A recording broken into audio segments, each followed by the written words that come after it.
2.12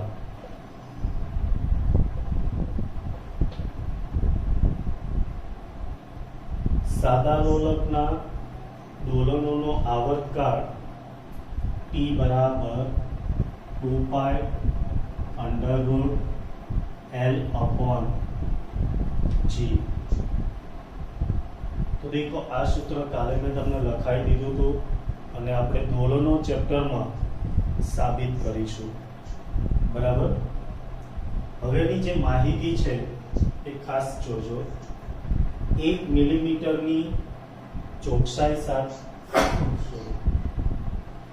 मापेल लंबाई, चोकसाई शब्द आवे, सचोटता शब्द आवे तेने त्रुटि कहेवाय कारण के लघुत्तम माप शक्ति थशे।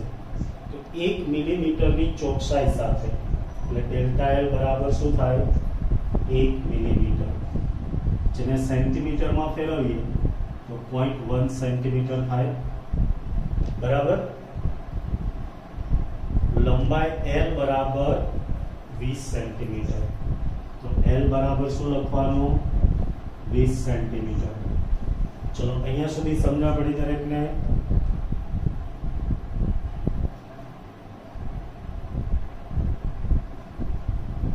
ओके, 1 सेकंड विभेदन वाली कांडा घड़ियाळ थी હવે કાંડા ઘડિયાળનું જે વિભેદન એટલે એને કહેવાય ડેલ્ટા ટી બરાબર 1 સેકન્ડ। વિભેદન આવે, ચોકસાઈ આવે, સચોટતા આવે કે લઘુત્તમ માપ શક્તિ એ બધાને ત્રુટિ જ કહેવાય એટલે એને ડેલ્ટા વડે દર્શાવાય। તો અહીંયા તમને શું કીધું છે 1 સેકન્ડ વિભેદન વાળી એટલે 1 સેકન્ડની ત્રુટિ ડેલ્ટા ટી બરાબર 1 સેકન્ડ। કાંડા ઘડિયાળથી 100 દોલનો માટે n બરાબર 100 દોલનોની સંખ્યા 100 આપી છે। માપેલ સમય 90 સેકન્ડ જેટલો મળે છે। સમય t બરાબર 90 સેકન્ડ આપેલા છે। તો g નું મૂલ્ય કેટલી ચોકસાઈથી નક્કી થયું હશે એટલે કે g માં ઉદ્ભવતી प्रतिशत त्रुटि शोधवानी है। चलो रकम समझा पड़ी भाई दरेक ने।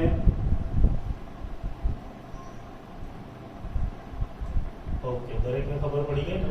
हाँ बोलो।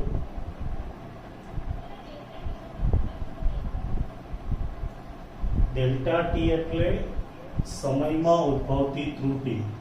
હવે ઘણી વખત શું છે ત્રુટિની જગ્યાએ લમાશો શબ્દ વાપરે છે, બીજા નંબરમાં ચોકસાઈ શબ્દ વાપરે છે, સચોટતા શબ્દ વાપરે છે, વિભેદન શબ્દ વાપરે છે। આ બધાનો મતલબ થાય છે ત્રુટિ બરાબર ને? હા બોલો।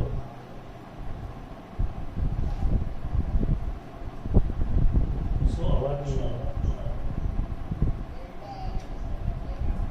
हाँ, डेल्टा एल लंबाई माटे અને डेल्टा टी समय माटे बराबर।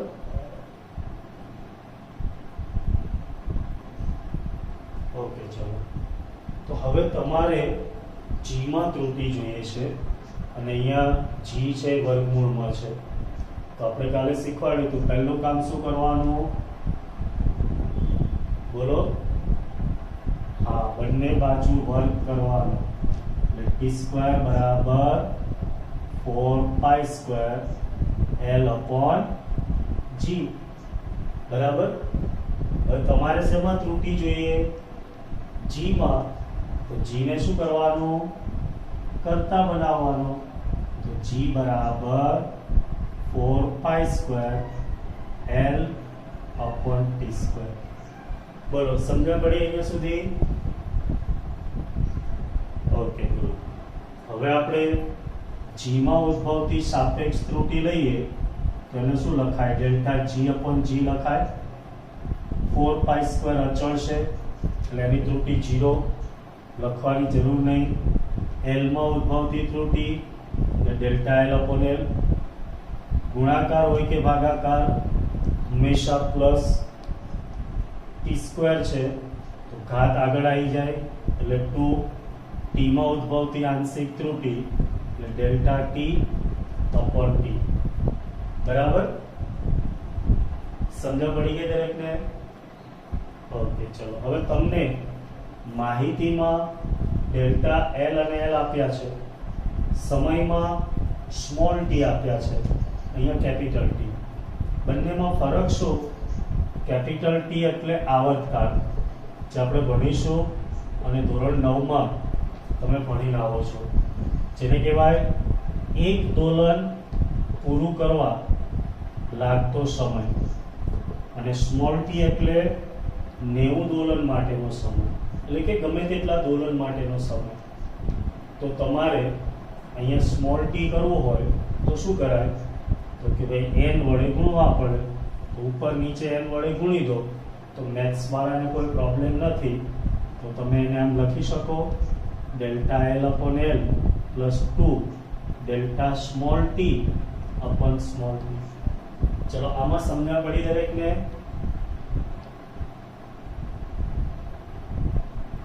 ચલો ફરીથી કહું છું. હું એમ કહું કે એક દોલન પૂરું કરવા 2 સેકન્ડ લાગે છે, તો એને શું કહેવાય? Capital T. કેપિટલ ટી બરાબર 2 સેકન્ડ. તો 10 દોલન પૂરું કરવા કેટલો સમય લાગે? તો કે 2 ગુણ્યા 10, એને કહેવાય 20 સેકન્ડ, જેને શેના વડે દર્શાવાય? સ્મોલ ટી વડે. અહીંયા તમને શું કીધું છે? 100 દોલન પૂરું કરવા 90 સેકન્ડ લાગે છે. તો તમને સમયની ત્રુટિ આપી છે અને સમય આપ્યો છે. તો આપણે આવર્તકાળ પરથી જોઈતું હોય તો એની સાથે ખાલી સંખ્યા ગુણવી પડે, કારણ કે n ઇન્ટુ કેપિટલ ટી એટલે small T, n into delta capital T એટલે ડેલ્ટા સ્મોલ ટી. ચાલો સમજ પડી દરેકને? હવે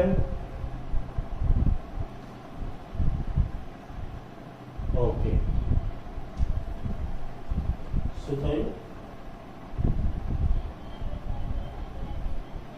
હા, એટલા માટે n તમને દોલનો આપેલા છે એટલા માટે. જો તમને એક જ દોલન માટે વાત કરી હોત તો અહીંયા તમે કેપિટલ ડેલ્ટા ટી અને અહીંયા કેપિટલ ટી લખ્યા, તો આ કોઈ વસ્તુ કરવાની જરૂર જ નથી. બરાબર? હા, કોઈ તો આવું કરવાની કોઈ જરૂર નહીં. અહીંયા ડાયરેક્ટ ડેલ્ટા કેપિટલ ટી અને ટી કિંમત મૂકી શકો. બરાબર? ઓકે, હવે કોઈ કન્ફ્યુઝન નહીં. હા, તો હવે આપણે કિંમત મૂકી દઈએ. બોલો, ડેલ્ટા એલ કેટલા આપેલા છે?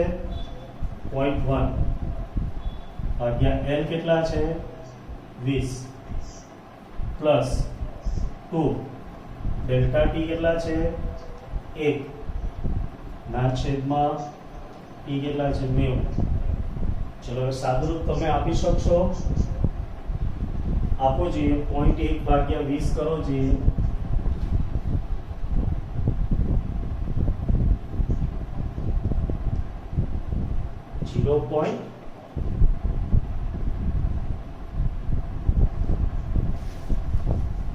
જલ્દી બોલો, અવાજ નહીં આવે.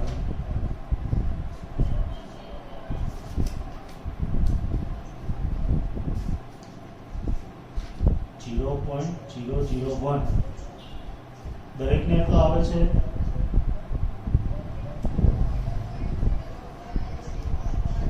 ઓકે, ચલો 0.005 દરેકને આટલો આવે છે ને? ચલો 2 ભાગ્યા 90 કરો.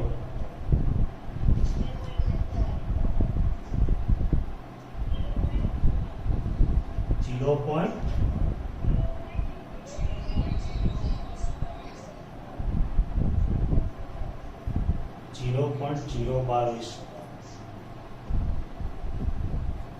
ચલો હવે તમારે પ્રતિશત ત્રુટિ જોઈએ, તો ડેલ્ટા જી અપોન જી ગુણ્યા 100%. હા, અહીંયા બી તમે ડાયરેક્ટ ગુણ્યા 100 કરી શકો અને આની સાથે મેળવ્યા પછી બી કરી શકો. તો ચલો 0.005 ગુણ્યા 100% પ્લસ 0.022 ગુણ્યા 100%. કેટલા થશે?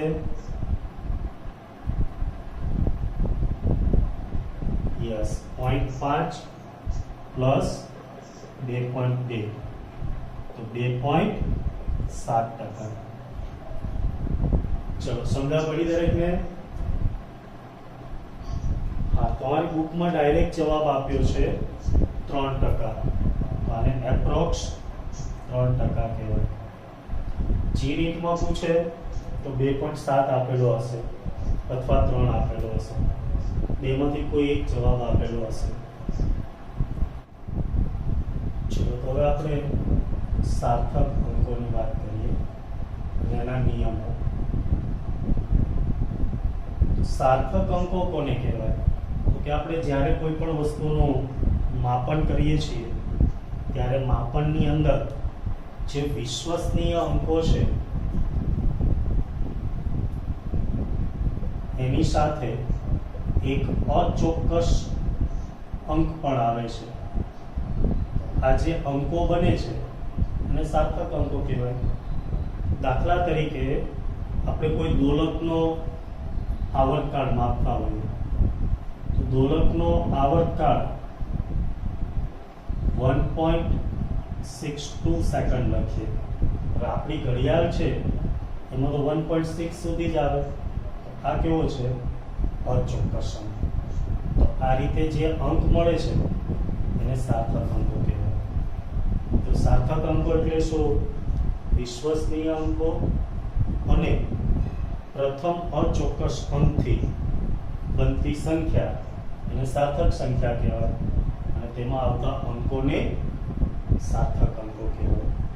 દાખલા તરીકે તમે મીટર પટ્ટીથી કોઈ માપન કરો છો અને માપન માટે તમે લખો છો 5.32 સેન્ટીમીટર. હવે 5 અને 3 આના માટે આપણે ચોક્કસ હોઈએ એટલે વિશ્વસનીય અંક કહેવાય, પણ આના માટે અચોક્કસ હોઈએ એ 3 પણ હોઈ શકે, 4 પણ હોઈ શકે, ટૂંકમાં 9 સુધીની કોઈ પણ સંખ્યા હોઈ શકે. એટલે એના માટે આપણે અચોક્કસ હોઈએ. તો આ જે અંકો છે એને સાર્થક અંકો કહેવાય. તમારે એના ખાલી નિયમો યાદ રાખવાના છે અને એને આધારિત આપણે દાખલો ગણવાનો છે.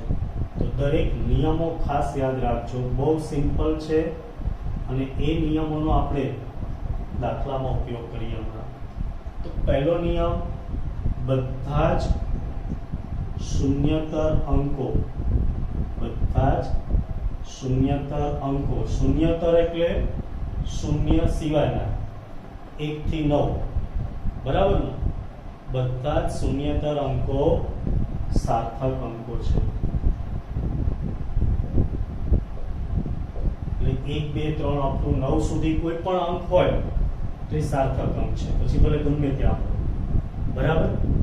પછી બીજો નિયમ, બે શૂન્યતર અંક વચ્ચેના શૂન્ય પણ સાર્થક અંક છે, બરાબર? જેને ઉદાહરણ સાથે આપણે જોયું હતું કે દાખલા તરીકે 3 5 0 0 7, તો 3 5 અને 7 એ તો પહેલા નિયમ પ્રમાણે સાર્થક અંક જ છે, પણ આ બે શૂન્ય તેને સાર્થક અંક ગણવા કે ના ગણવા? તો કે દેખો અહીંયા એમ કીધું બે શૂન્યતર અંક વચ્ચે, તો આ બંને છે એ 5 અને 7 ની વચ્ચે છે, તેને સાર્થક અંક કહેવાય. તો આની અંદર સાર્થક અંકોની સંખ્યા કેટલી થાય? તો કે આ 3 અને 2 શૂન્ય એટલે કે 5. ચલો બીજો નિયમ પણ આવડી જાય. ઓકે, ત્રીજો નિયમ. હા, આ નિયમ છે ને એની મદદથી આપણે દાખલાઓમાં જોવાનું થશે. તો દશાંશ ચિહ્ન વાળી સંખ્યામાં અંતિમ શૂન્યતર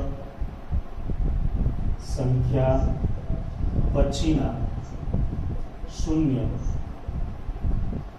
સાર્થક અંક કહેવાય અથવા તો છે, બરાબર?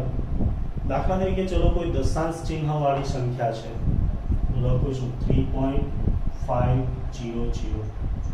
તો 3 અને 5 માટે તો તમને પહેલા નિયમ પ્રમાણે ખબર છે કે સાર્થક અંક કહેવાય, પણ આ બે જીરોને કહેવાય કે ના કહેવાય એના માટે આ નિયમ છે કે ભાઈ દશાંશ ચિહ્ન વાળી સંખ્યા છે તો કે હા દશાંશ ચિહ્ન વાળી છે, અંતિમ શૂન્યતર સંખ્યા તો કે 5, એના પછી શૂન્ય છે તો કે હા એના પછી શૂન્ય છે.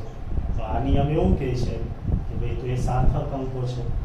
તો બોલો આમાં સાર્થક અંકોની સંખ્યા કેટલી? 4. સરસ. બસ આ નિયમ લોકોને અઘરો લાગે, બાકી કોઈ અઘરો લાગતો નથી, રાઈટ? આ 3 નિયમો છે માટેના. હવે 3 નિયમો નથી માટેના જોઈએ. ચલો નિયમ નંબર 4. જો આગળ પાછળ એટલે ગોઠવણી કરી છે, બાકી ટેક્સ્ટ બુકમાં તમે જુઓ કે એમાં ક્રમ નહીં હોય, બરાબર? તો દશાંશ ચિહ્ન વગરની સંખ્યામાં અંતિમ શૂન્ય સાર્થક અંકો નથી. સમજ પડે છે? દશાંશ ચિહ્ન હોય તો સાર્થક અંક છે, પણ જો દશાંશ ચિહ્ન ન હોય, દશાંશ ચિહ્ન ન હોય તો એને સાર્થક અંક ના કહેવાય. દાખલા તરીકે 123 પાછળ 3 0 કરો તો આ 1 2 અને 3 આ તો સાર્થક અંક છે પહેલા નિયમ પ્રમાણે. આ 3 0 ને સાર્થક અંક કહેવાય કે ના કહેવાય? હા, આ નિયમ કહે છે કે ના કહેવાય. કેમ? કારણ કે દશાંશ ચિહ્ન નથી. તો આમાં સાર્થક અંકોની સંખ્યા કેટલી આવે? 3. સમજ પડે છે? ચલો અહીંયા હું પોઈન્ટ કરી દઉં તો કેટલો જવાબ આવશે? બરાબર. આ બે નિયમમાં કન્ફ્યુઝન ના થવું જોઈએ. દશાંશ ચિહ્ન હોય તો અંતિમ શૂન્ય સાર્થક અંક કહેવાય. દશાંશ ચિહ્ન ન હોય તો અંતિમ શૂન્ય સાર્થક અંક કહેવાય નહીં. સમજ પડી ગઈ? ઓકે. હવે જુઓ, સંખ્યા 1 કરતા નાની હોય તો દશાંશ ચિહ્ન પછીના અને શૂન્યતર સંખ્યા પહેલાના શૂન્ય સાર્થક અંક નથી. જો આ નિયમને ખાસ સમજો. સંખ્યા 1 કરતા નાની એટલે આપણે લઈએ 0.0032. તો અહીંયા ખાસ ધ્યાન રાખો, સંખ્યા 1 કરતા નાની છે તો કે હા નાની છે એટલે દશાંશ ચિહ્ન તો આવે છે. તો હવે શું કીધું? દશાંશ ચિહ્ન પછીના એટલે આ એના પછીના અને શૂન્યતર સંખ્યા પહેલાના. તો જુઓ આ 3 શૂન્યતર છે તો એની પહેલાના આ 3 શૂન્ય, આને સાર્થક અંક કહેવાય નહીં. સમજો પડી? તો બોલો આમાં સાર્થક અંકોની સંખ્યા કેટલી? 2, 3 અને 2. સમજો પડી? હા કે ના? ઓકે. ચલો છઠ્ઠો નિયમ, ઘાતવાળા પદમાં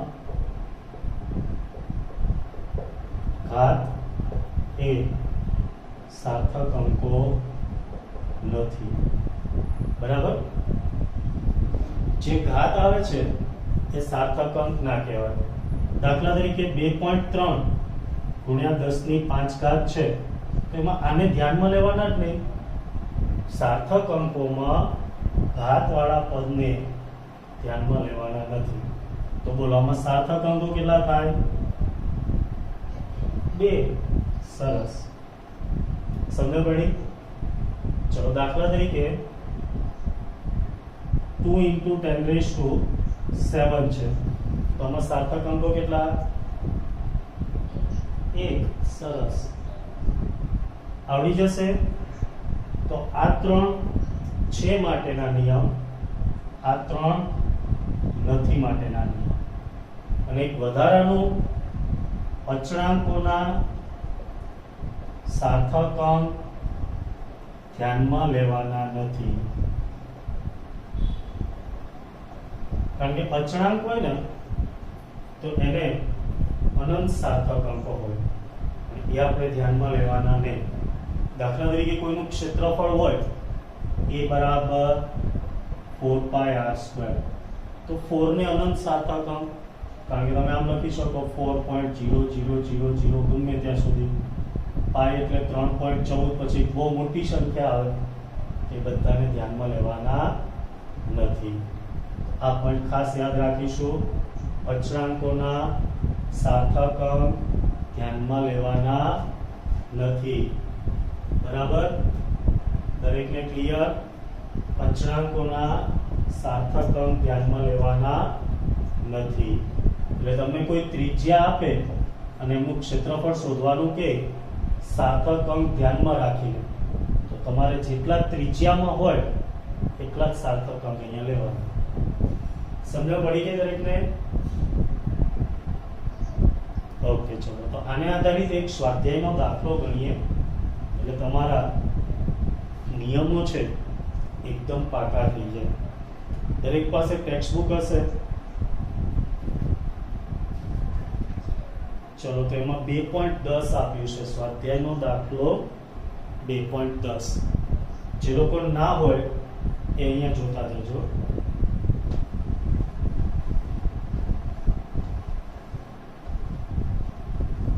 નિયમ જોડે રાખો એટલે તમને સમજણ પડે.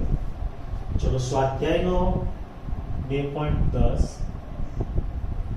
MCQ માં પ્રશ્ન પૂછાયેલા છે, પૂછે છે નીચે આપેલ સંખ્યાઓમાં સાર્થક અંકો નક્કી કરો.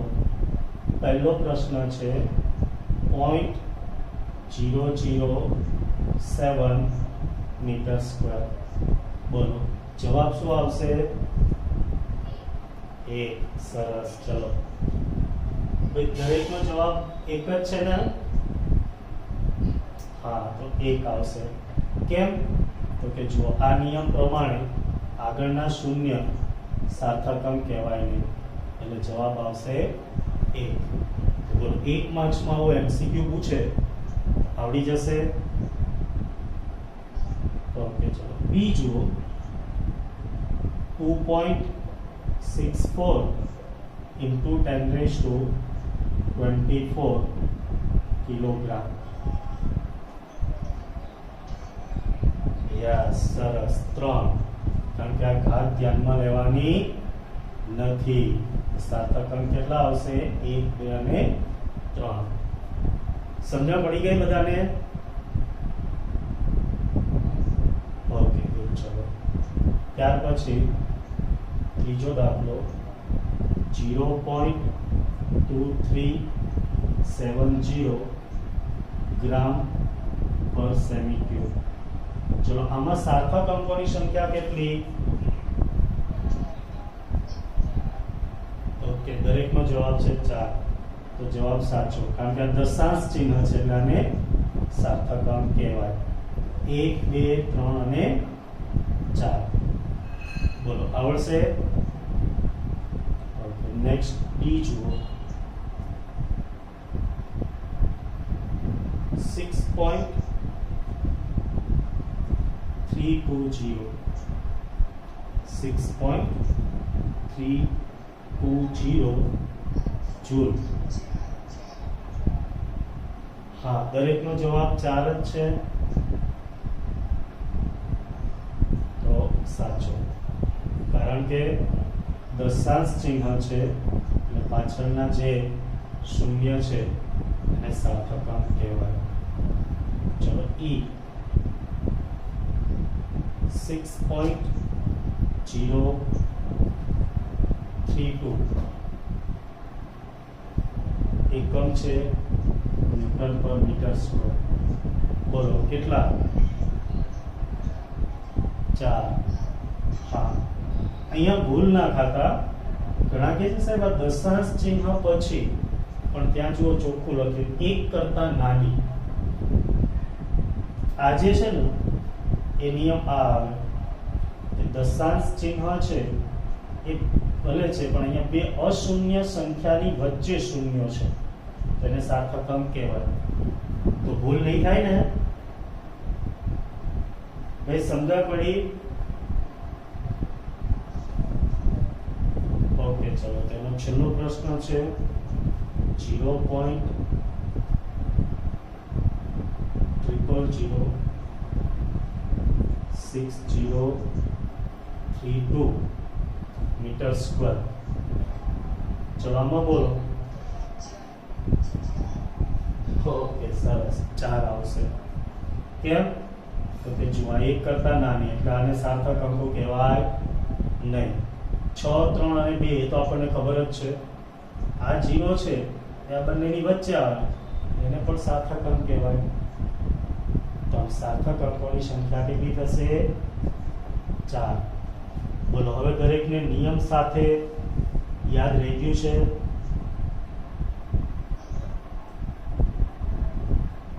Okay, good. ચલો રાઉન્ડ ઓફ થવાના નિયમો.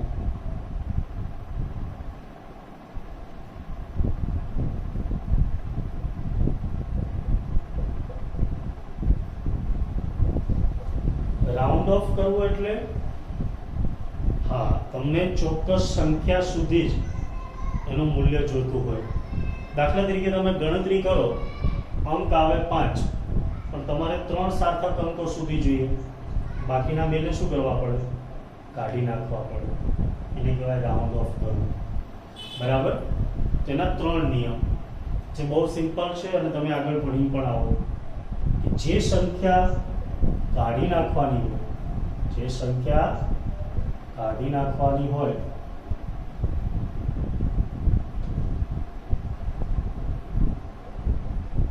તે 5 કરતા નાની હોય તો આગળની સંખ્યામાં કોઈ ફેરફાર થતો નથી. યાદ છે ને? દાખલા તરીકે ચલો તમારે કોઈ ગણતરી કરો છો અને 13.72 મીટર જવાબ આવે છે. તમને 3 સાર્થક અંક્યા સુધી કીધું છે, તો આ 3 આવે. કોને કાઢવાના છે? 2 ને. તો જુઓ 5 કરતા કેવી છે? નાની. કાઢી નાખો, આગળની સંખ્યામાં કોઈ ફેરફાર થશે નહીં, એટલે જવાબ આવશે 13.7. સમજ પડી? ઓકે, ચલો એના પછી બીજું ઉદાહરણ લો. 8.874. ચલો તમને એમ કીધું 3 સંખ્યા સુધી રાઉન્ડ ઓફ કરો, તો કોને કાઢવાના? 4 ને. 5 કરતા નાના કાઢી દો, આગળની સંખ્યામાં કોઈ ફેરફાર નહીં થાય. ક્લિયર? ચલો બીજો નિયમ, જે સંખ્યા કાઢી નાખવાની છે તે 5 કરતા મોટી હોય તો આગળની સંખ્યામાં 1 ઉમેરો. સમજ પડે છે? દાખલા તરીકે ચલો આપણે કોઈ ગણતરી કરીએ છીએ, જવાબ આવે છે 15.76. તમારે 3 અંક સુધી જોઈએ, તો કોને કાઢવાના? 6 ને. તે 5 કરતા મોટી છે. યસ, 15.8. સમજ પડી? બસ આ વસ્તુ કરવાની થશે. આપણે દાખલાઓમાં એમાં આ વસ્તુ કરવાની થશે. ચલો બીજું એક ઉદાહરણ લઈ લો. 6.378. તમારે 3 અંકો સુધી જોઈએ છે, તો કોને કાઢવાના? 8 ને. તો 5 કરતા મોટા છે. યસ, 6.38. તો દરેકને સમજણ પડી ગઈ. હવે ત્રીજું જુઓ, 5 કરતા નાની હોય તો આગળની સંખ્યામાં કોઈ ફેરફાર ના થાય. 5 કરતા મોટી હોય તો આગળની સંખ્યામાં 1 ઉમેરવાના. પણ 5 હોય તો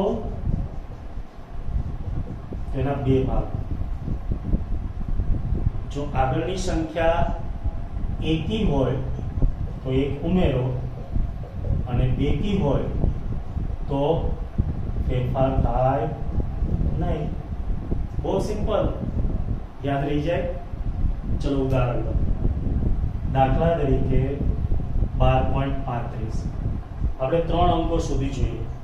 કાઢવાના કોને છે? 5 ને. તો આગળની સંખ્યા જોવાની કેવી છે? એકી. તો એકી તો એક ઉમેરવાના, યાદ રાખજો. એકી તો ઉમેરવાના પણ જો આ જ દાખલામાં હું 12.45 હોય તો 12.4. હા, કારણ કે આગળની સંખ્યા કેવી છે? બેકી. ચલો એવી જ રીતના 18.45 3 જોઈએ તો 5 ને કાઢવાના, તો બોલો શું આવશે?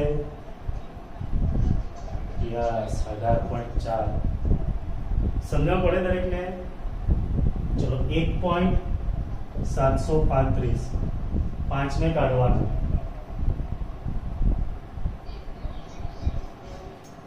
યસ 1.74. કારણ કે 5 ને કાઢો, આગળ એકી સંખ્યા છે તો એક ઉમેરવા પડે. સમજણ પડી? ચલો હજી એક છેલ્લું ઉદાહરણ લઈ લો. 632.25. તમારે 4 અંકો સુધી જોઈએ છે તો 5 ને દૂર કરવાના, તો બોલો શું આવશે? Yes, exactly 632.2. બસ આ 3 નિયમનો ઉપયોગ કરી રાઉન્ડ ઓફ કરવાના. કારણ કે દાખલાઓમાં તમને એવું પૂછશે કે 2 અંક સુધી, 3 અંક સુધી, 4 અંક સુધી, તો બાકીના અંકોને તમારે દૂર કરવા પડશે. તો એ દૂર કરવા માટે આ 3 નિયમ. સમજ પડી ગઈ દરેકને કે વધારે ઉદાહરણની જરૂર છે?